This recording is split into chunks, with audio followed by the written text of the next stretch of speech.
Mr. Rodriguez, you're on.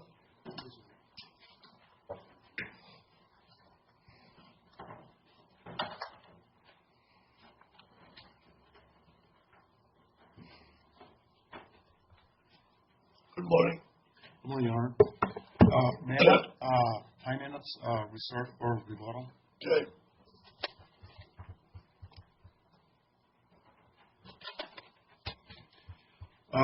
Your Honor, we brought this appeal. Basically, we are dealing with two different causes of actions. One against the government and one against Contact, which is a private corporation. On the motion to dismiss filed by the government, they emphasize on FTCA and the other causes of action. The defendant Contact filed a motion to join that motion to dismiss. And basically, the motion to dismiss filed by the government was, in general terms, based on the USERRA law used against the government and the civil rights violation and the statute of limitation. And those three things do not apply to Contact. In the case of Contact, that's a private entity, corporation, employ the plaintiff, Mr. Padilla, and Mr. Padilla worked in a civilian environment. He works in a college, first in the University of Puerto Rico, Maya West, then Inter-American University in San Germán, which are private institutions. So it's not considered, there's no, he was a professor of military science for students, civilian students. They are not military employees. They are, once you are given a once you are commissioned, you become part of the military, but they were students, they were civilians. So there's not, it was entirely civilian status of Mr. Padilla, and his relation with the ROTC program was in terms of he was providing education to future military employees. So USERRA law applies to Contact and not in the context of a federal employee, because the court, is our opinion, erred in terms of giving Mr. Padilla status of a federal employee, that he has to apply, go through the Board of Appeal for federal employees. They have, I understand that the court has this confusion since the beginning, because Mr. Padilla was a civilian, even though he has, in order to invoke USERRA. So the relevance of that point is that the district court, with respect to the private contractor, the private employer, it had jurisdiction over the claims brought against it. Correct. And the notion that the claims had to go before this Merit Protection Board, correct, that only applies to federal employees. And that's the basic error, as you see it, that the district court made. Yes, Your Honor. Actually, this side case, USERRA law, being enacted in 1994, has gone seldom to the Supreme Court. So there's not too much about USERRA in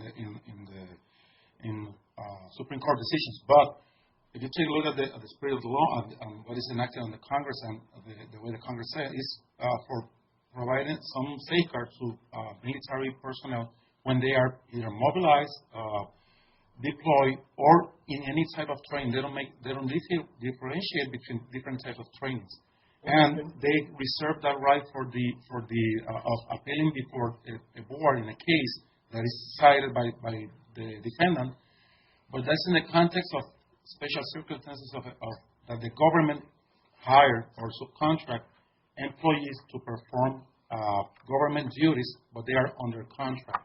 But in this particular case, Padilla was civilian. The personal office issue guidelines establishing that he was not subject to the military law, he was not subject to the military system specifically. Actually, hired him, contract him at the beginning. Then he was his status changed to a permanent employee, full-time employee, and he did not work in a military environment. I mean, he works in a college. There's no military involved in that one. He worked with civilians, students. So it's not the case of a government entity that subcontract a corporation to hire employees to perform on their behalf. Did the district court, can the district court decision be read as having also addressed as perhaps an alternative ground the sufficiency of the allegations that there was a violation of USERRA, a traditional 12b6 analysis? Did the court ever undertake that? No, no. Actually, we explain in our appeal. The court, in the opinion, didn't even mention the causes of action against contract. It's silent about it. There's no mention. All that was addressed by the district court was the claims against the government. Could you explain the form selection clause and how come that's not a prohibition against the fact that, as I understand, in 2009 the district court had ruled that this litigation was governed by a form selection clause which said that it should be handled in the Eastern District of Virginia? Why is that not binding on us now?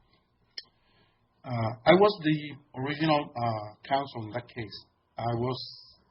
I did not complete. I was not the counsel for the end of the case, but I read all the opinions. USERRA law preempt all state laws is cited in our appeal. USERRA law clearly establishes that the form for litigating the case, not the form, what is considered the. Well, I understand why it might preempt Virginia law, but on the form, I had thought that the district court had ruled in 2009 that the USERRA cause of action had to be heard in the Eastern District of Virginia. What they did when the original complaint was filed, it was different causes of actions, like Puerto Rico law for against discrimination, or the what we call what is the name? But this employment contract contained a form selection clause, which the district court has ruled means that a dispute between you and the government about the employment is supposed to be heard. Forget what law it's supposed to be heard under. It's supposed to be heard in the Eastern District of Virginia. That's right. It was between us and the contract. At the time, the government wasn't a party. Okay, so with respect to your complaint against contract under USERRA, which I understand why your argument is there's jurisdiction because the MSPB doesn't have to hear it, why isn't that still controlled by the law of the case in the district court's ruling as to the employment contract saying this needs to be heard in the Eastern District of Virginia? In the employment contract, actually it wasn't in the employment contract, it was in a separate document that he signed. Okay. That was for copyrights, actually. What is established in that document is that all products or all research or anything that Mr. Padilla do for contact was considered a property of contact, and any dispute in that issues has to be brought before the jurisdiction of Virginia. In the defendant's brief on this appeal case, they say that should it be trial before the federal court in Virginia.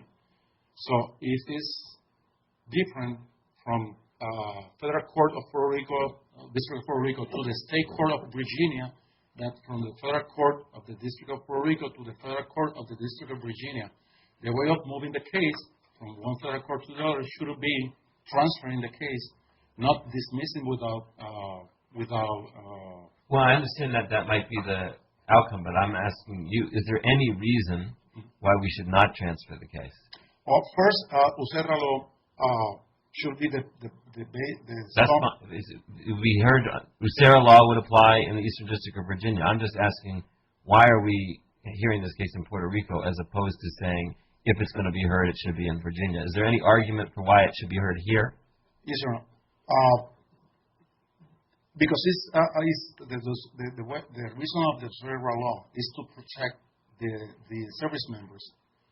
Service members lives here in Puerto Rico. The contract was signed here in Puerto Rico. His party. He signed it in Puerto Rico. He works in Puerto Rico the entire time of his tenure of 8 or 10 years. If I may. Was there an USERRA claim pending at the time of the 2009 ruling by the district court? It was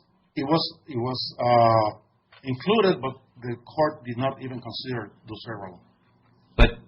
But its ruling that the whole case had to be heard in the Eastern District of Virginia was a ruling that encompassed a complaint that included the USERRA claim, correct? So why is that not them binding here? Because now we have another complaint including a USERRA claim. Why doesn't that mean this just has to be heard in the Eastern District of Virginia under that 2009 ruling by the district court, which you didn't appeal?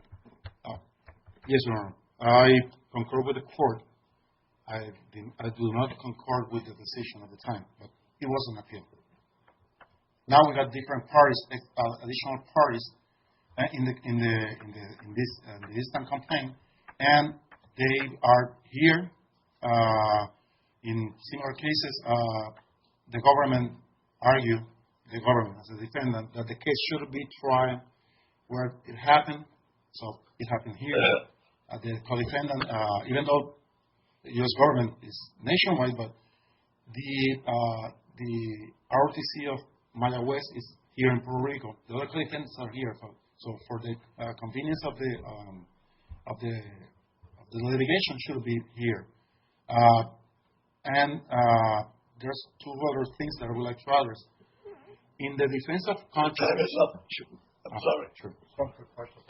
Okay. Just follow up on it. I thought you said in response to Judge Barron's question that by its terms, the forum selection clause only applies to copyright claims? Yes, Your Honor. So that's your position, Mm-hmm. and that's why that decision, based on the forum selection clause, would not apply to an USERRA claim? Is that your position? Yes, Your Honor.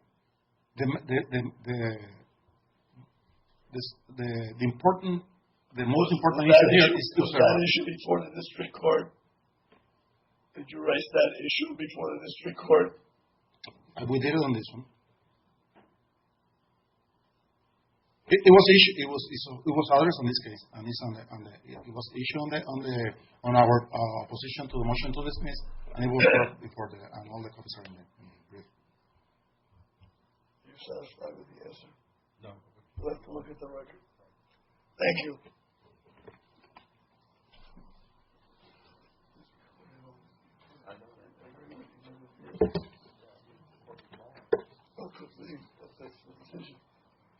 Good morning, Your Honors. Good morning. May it please the Court, my name is Rebecca Osprung, and I represent the federal defendant appellees in this case. The district court properly granted our motion to dismiss because plaintiff's claims were wholly deficient in every regard, and as such, that decision should be affirmed. The facts of this case are relatively straightforward. Mr. Padilla, as you just heard from his counsel, was an employee of Comtech Communications.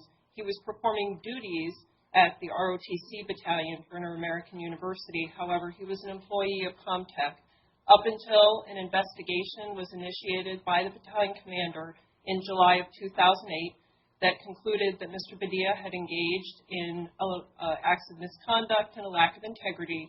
And at that point, the commander of the ROTC battalion recommended to Comtech that he be dismissed from his position. At that point, on the 13th of August of 2008, Comtech took the extra step of not only removing him from his position at the battalion, but actually terminating his employment. And that is the point at which the very latest point at which all of Mr. Padilla's claims in this case accrued. And he thereafter failed to pursue his rights in a timely manner. Mr. Padilla raised a number of claims under various different statutes. He raised claims under the Federal Tort Claims Act, under the Constitution, and under Section 1983, and all of those claims were untimely. Mr. Padilla and his wife filed claims under the FTCA that were denied in May 2009. May 2010. His wife's claims were actually denied about 2 weeks after they were filed in September of 2009, and they thereafter had 6 months to file suit on those claims, and they failed to do so.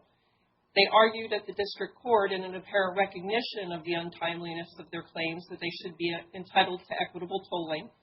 As this court has as recently as 2014 recognized, the First Circuit hasn't yet decided whether equitable tolling is even available in FTCA claims, but the appellees don't believe you need to wade into that thorny issue in this case, as the appellants raised no basis for equitable tolling of their claims at the district court.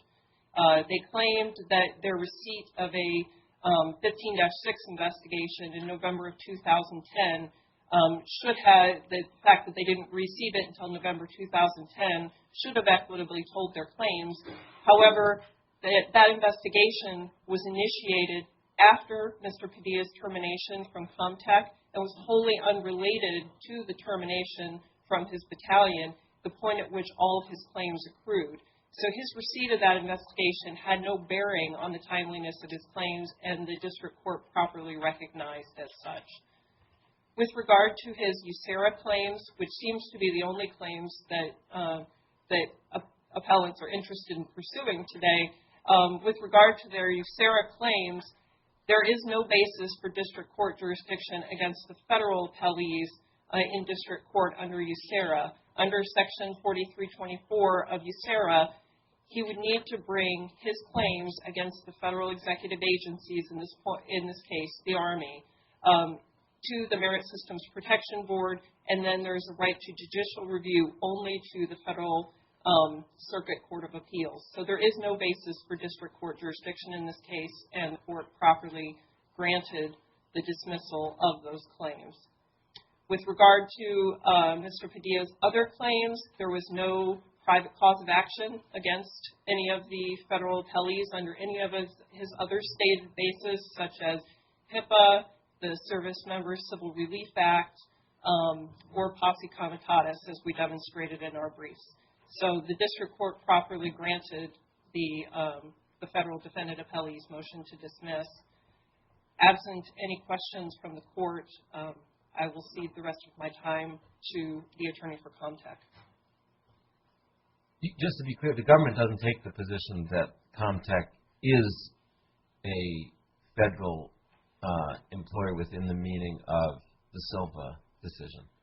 No, we do not. We do not. Our argument is that their claims against the federal government are that the government, the Army, qualifies as a federal executive agency and can be brought under 4324. They have wholly different remedies and rights to pursue against Comtech. Do you have any view about this form selection clause issue? I would defer to my colleague, Mr. Hestres, to respond to any questions about the form selection clause. Thank you. Thank you, Your Honor. Mr. Hestres, good morning. Good morning. Mr. Court. Represent Padilla-Ruiz and Comtech Technologies in this case. Answering one of the prior questions from the court, in the original case, the first action for Judge Casellas, USERRA claims were also raised, Your Honor. So all of the same case, actually, when you examine both complaints, the first and the second one, they're essentially the same, certainly stem out of the same set of operative facts, which is the termination of Mr. Padilla. But the main difference being that there were no additional parties included as defendants, namely the U.S. government and some of the agencies. So all of the claims, including the USERRA claims, were considered by the court at the time that the original motion to dismiss was filed and granted by the court. The dismissal was without prejudice, and without prejudice and with the invitation to refile in the Eastern District of Virginia, as the court knows, which defendants failed to do. Paragraph 5 of the agreement specifically says that the parties agree that all disputes, so there's no exclusion or there is no indication that some of the disputes, whether copyrights or whatever, are reserved, but all of the disputes arising out of or relating to this agreement, which governs the relation between Comtech and Padilla, shall be submitted. This is mandatory to the district court for the state of Virginia and jurisdiction of the court. So we have both forum selection as well as choice of law. Whether the choice of law is applicable, it already was decided by Judge Casellas in the first case. They said there was a valid clause and that there was a valid, the application of the law was also. Now, plaintiff chose not to appeal that ruling, so we have a situation here of claim preclusion, and the case that we cited, which was the Herman v. Meiselman case, which is an interesting case because it was decided by this same panel, where I believe that is controlling in that the plaintiffs would be barred now from raising the same issues that they elected not to appeal. So that takes care of that position from our standpoint. Did you raise this exact argument to the district court? Yes, Your Honor. And the district court just decided just didn't address it? Well, that's a very good question, Your Honor, and we have dealt with it. And what we found was that the court did not specifically address the issue. But if you examine, if the court were to examine the memorandum of order from the district court, page 1 and the last page, specifically the court indicated that we have before us co-defendant the Reyes Betancourt and the federal defendants' motions to dismiss plaintiffs. And the very last page, the court, while they did not specifically address that issue, indicated that for the reasons set forth above, defendants' motions to dismiss plaintiffs' claims are granted. So the court, while did not have a specific line item indicating that these issues were addressed to, evidently knew that it had before it all of the motions to dismiss, and when granting the motions to dismiss, had to consider obviously all of these claims also. So in other words, you think the district court ruled on this very issue and ruled that it had to be transferred back to Virginia? Well, again, we're speculating because unfortunately the district court did not specify that. What we believe happened is that the court found that the claims were so defective and the case was barred on other grounds that therefore it did not remand the case to the district court of Virginia for that particular. Just following that, is that, I forget the exact terminology of the district court ruling, but is it your understanding that the district court's ruling about the MSPB requirement under USERRA was really intended to apply only to the governmental defendants, and then the granting of the motion to the motion that you're talking about would have been a ruling that as to the private defendant, that should be shipped back to Virginia? Is that how you understand what the district court did? Your Honor, we had the same question in our minds, and we have dealt and looked for an answer. I believe that we will be speculating, but I believe that the issue was never raised as to the context within this context of this litigation, where it was acting as an arm of the Army for our purposes, because the entity that had the obligation to provide the personnel is the agency, and to this extent, Comtech would be acting as an extension of the government. So the issue whether for these purposes Comtech should be considered a federal agency and therefore barred from SAR was not touched. And when you raised the claim preclusion issue below to the district court, did the plaintiff respond to your claim preclusion argument? No, Your Honor. I believe that the same thing. So effectively, I mean, again, I have to commit to a court. I cannot say that for a fact, but I can attest for a fact that it was not even mentioned in appellant's brief. I don't recall exactly whether in the opposition to motion to dismiss that issue was raised, but certainly not in the brief. It was completely blindsided. It was never even mentioned. Counsel, yes, Your Honor. I have in front of me, this is the district court's decision of September 27th, 2012. This is a fully stated decision that goes through all of the claims of the appellant and explains why none of them should survive, and he dismisses, the case is dismissed with prejudice. Now, are you saying that there was another decision of the district court that addressed the forum selection clause issue? No, Your Honor. What we're saying is that you refer to something where he says, for the reasons set forth above, and Yes. he does say for the reasons set forth above, but I don't see anything in this decision about the forum selection clause. No, Your Honor. What we meant to say, I believe that what we said was that our motion to dismiss addressed that issue specifically. Okay. In the memorandum of the court dismissing the case with prejudice, at the beginning, page 143 of the addendum, the court says before the court is the federal defendant's motion and for defendant Reyes Betancourt's motion to dismiss. So the court knew that it was facing both motions to dismiss. Reyes Betancourt, which was later joined with the contact motion, it's the same motion, addressed that particular issue. So the court knew that it was addressing both motions, and the last page of the addendum, Your Honor, page 60, in the conclusion, the court says, for the reasons that the defendants makes no distinction between one or the other motion to dismiss. It says both motions to dismiss are granted. So that's and we're to a certain extent speculating because the court did not specify this. In closing, if I may, Your Honor, I would like to make a very short apology to the court. In 40 years, first time it happened to me. Yesterday, I'm preparing for this brief, and one of the issues that we had raised, we have three issues, was the time bar. And we're being charging all the time that the case was claimed was time barred because it was filed on April 25. It was filed on April 27. And we've searched, found, I believe it's time barred for other reasons, but that particular statement was incorrect, and we have no explanation whatsoever. And we stated that in the original motion to dismiss, and we repeated that in the brief. I don't know where the 27 came from.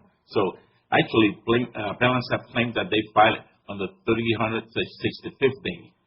We found that they filed on the 364th day, the second complaint. But that's irrelevant because, after all, it was more than 2 years from the the dismissal was August 13, 2008.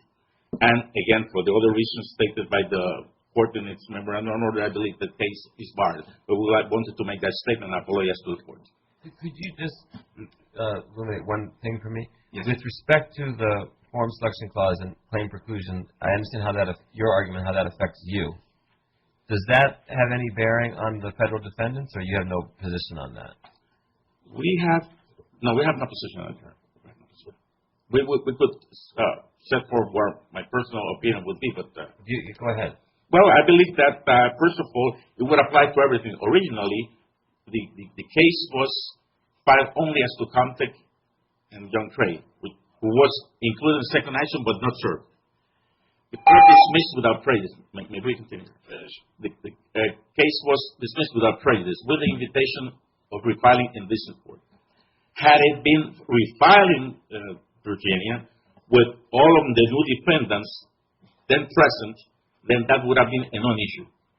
Now, had the court only addressed that particular issue, even with the federal defendants, what the court could have done, I guess, within the arsenal that the court had, could have transferred the case to Virginia, where all these claims would have been then decided, and the issue of the forum selection clause would have become an academic issue, moot issue. But that didn't happen. So I believe then that it doesn't affect directly the federal defendants. This court has jurisdiction, and to the extent that it exercises the jurisdiction validly and the dismissal of the claims as to federal defense with prejudice, I think the court acted correctly.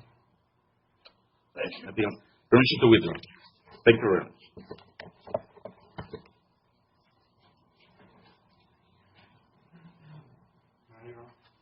Yes.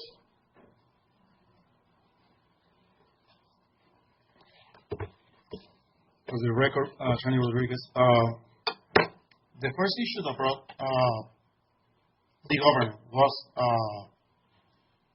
that it was time bar, and then concept in their motion to join the motion to dismiss from the government was also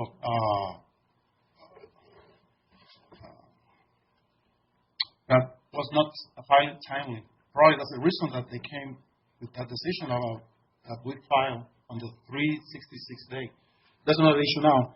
But in the case of the government, we file, even though it's not included in their brief, we filed the administrative claim is included on the brief, on the appendix. Once we received my client filed several requests for information from the government. The government did not provide him the information, so he would not file a complaint, a lawsuit against the government, speculating about why they did it or how they did it. He had to wait until the government, under the Freedom of Information Act, provide him with a copy of the report. And in the report of the government, it was actually a complaint to the Inspector General of the U.S. Army. The Inspector General of the U.S. Army found that it was on page 123 of the appendix. That's the letter that the U.S. Army sent him with a complete report. It's redacted.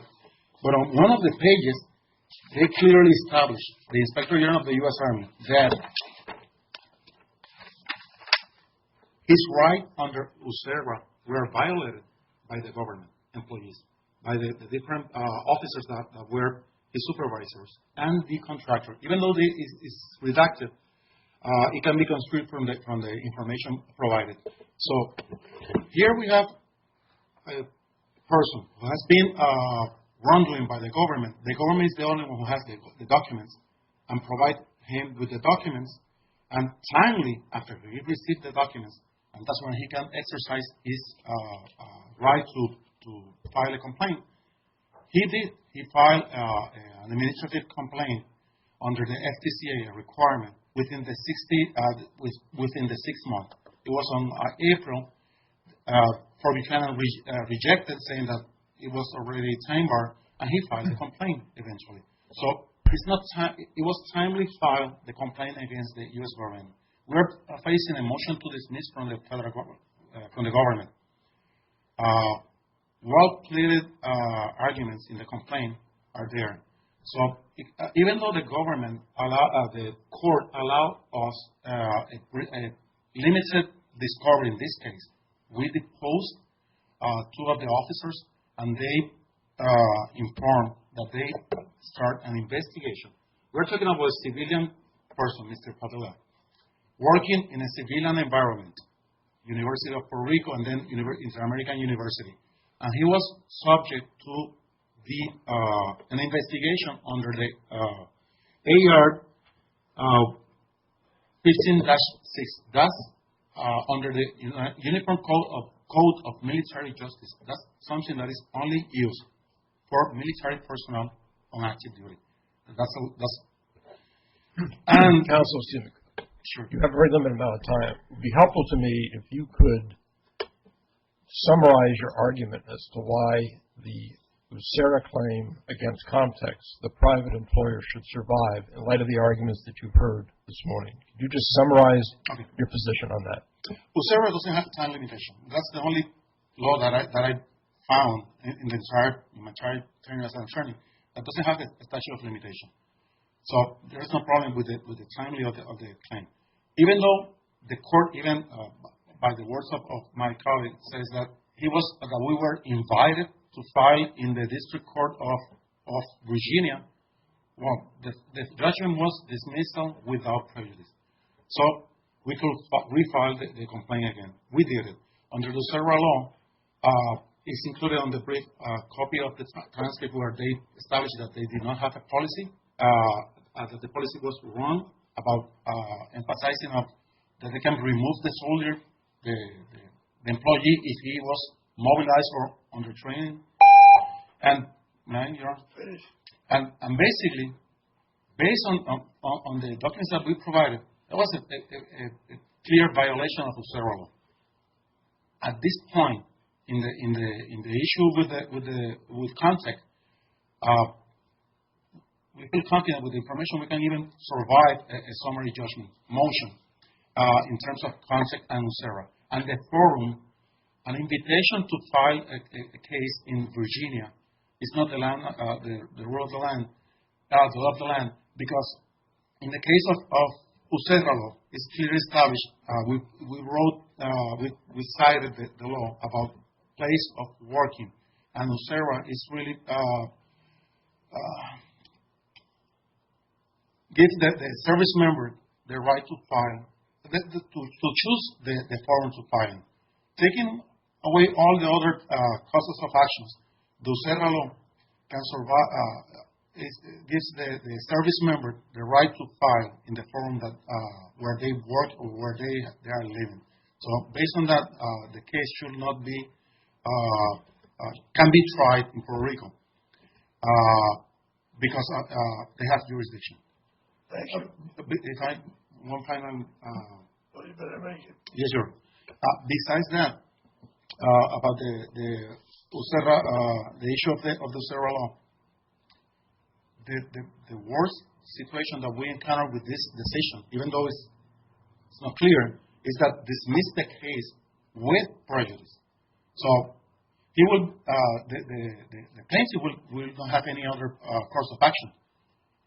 If the judge of the district court thought that it should be transferred, well, it should be transferred, but not dismissing with prejudice that prohibit any type of or any other action. And like my colleagues explained, it's not clear.